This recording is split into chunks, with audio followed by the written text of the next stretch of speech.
ही पिसे कोणाची? मीनूचे घर शेतात होते. ती खेळता खेळता घरापासून खूप दूर आली. तिला 2 पिसे दिसली. तिने ती पिसे उचलली. तिला ती पिसे खूप आवडली. तिला वाटेत एक कोंबडी दिसली.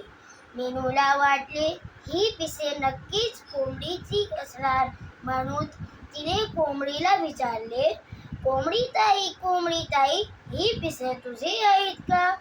कोंबडीने पिसाकडे निरखून पाहिले. नाही गणबाई, ही पिस माझी नाही, असे म्हणून कोंबडी कुऱ्हाड्यात जाऊन बसली. कोणाची आहेत बरं ही पिसे? असे म्हणत मीनू एका झाडाजवळ आली. तिला झाडावर पांढऱ्या करड्या रंगाचे एक कबूतर दिसले. त्याला पाहून मीनूला वाटले